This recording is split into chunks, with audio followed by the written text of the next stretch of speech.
नमस्कार. नमस्कार. आपलं नाव? सविता नाझरे. कुठे राहता? डोंबिवली. अरे वा, छान. मग आता तुम्ही यांचं वकीलपत्र घ्यायचं आहे. बोला. या आई माझी. हां, बघूया. ती पटकन पॅनिक होते. नाही, तिचं आईवरती भयंकर प्रेम आहे आणि ती आईला प्रोटेक्ट करायला जाते, पण तिला ते सांगताना ती एकदम पॅनिक होते. तिला आईला सांगायचं असतं की तुला त्रास होतो, तू हे करू नको, पण ती सांगताना तिची जी भाषा असते ना ती पटकन अशी पॅनिक होऊन बोलते ना ते. पण प्रेमळ, अतिशय प्रेमळ आईवरती तिचं भयंकर प्रेम आहे. तुमचं म्हणणं असं आहे की त्या पॅनिक होत नाहीत, समोरच्यांना त्या पॅनिक झाल्या तसं वाटतात. प्रॉब्लेम ह्यांचा नाही, त्यांचा आहे. म्हणजे माझं इंटेन्शन चांगलं असतं, पण शब्द वगैरे जरा कधी पुढे मागे होतात. ननंदबाई? राग आला की ती लहान मोठं न बघता ओरडते. म्हणजे आम्ही ठीक आहे, सासूवर पण ओरडू नये. मला आत्ता कळलं त्या राजस्थानला का गेलंय. बोला.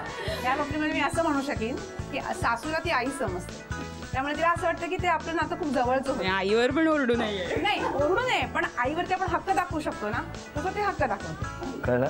सासूबाई या आता. अजून कोण बोलणार? बोला बोला. तिने छान राहावं. नेहमी ती खूप साधी असते, तर तिने एकदम मस्त राहावं असं वाटतं.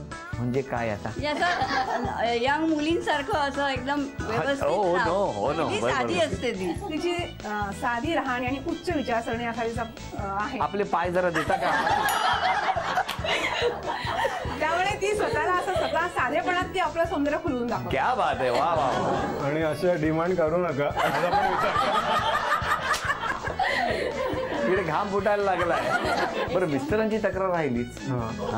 माझी मेन तक्रार तीच आहे की ती मला झोपून नाही देत आणि रात्री बरोबर 9-10च्या नंतर ती म्हणते चल गप्पा मारूया. आता ही काय वेळ आहे का गप्पा मारायची? चांगलं वेळ कुठली आहे गप्पा मारायची? तुम्ही नाही. हा, त्या वेळ कुठली आहे गप्पा मारायची? कारण तू असाही 9ला झाला झोपतोस, सकाळी लवकर उठतोस, तेव्हा ती झोपलेली असते.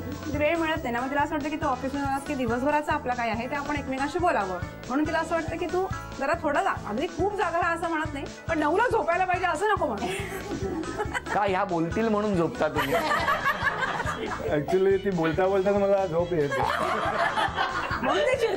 मला ना या सगळ्या रागाचं मूळ कारण इथे आहे असं वाटतं. आता या ठिकाणी हा खेळ, या खेळामध्ये मी एक रंग किंवा वस्तू अक्षर सांगणार.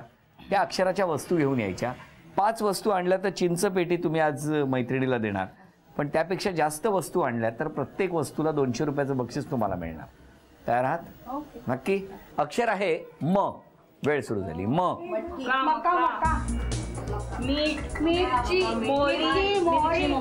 एका वेळेला एक वस्तू आणून ठेवायची.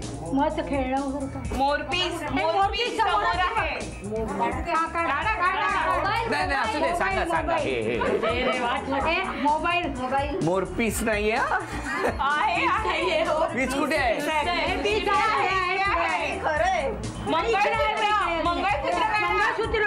दाखवा दाखवा, काढू नका. मंगळसूत्र.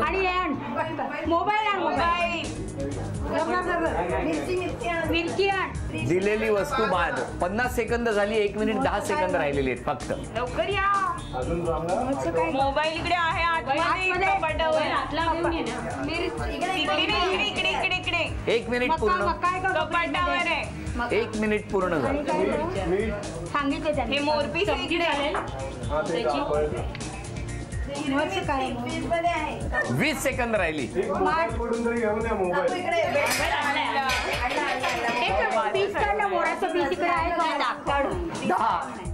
9, 8, 7, 6,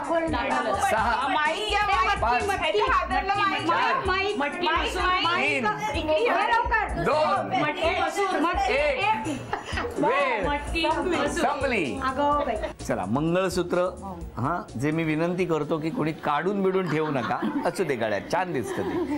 हा, मंगळसूत्र 1 आणि मोरपीस अशा 2 वस्तू ज्या ओढून ताडून आणू नका सांगितल्या, त्यामुळे 2 झाल्या.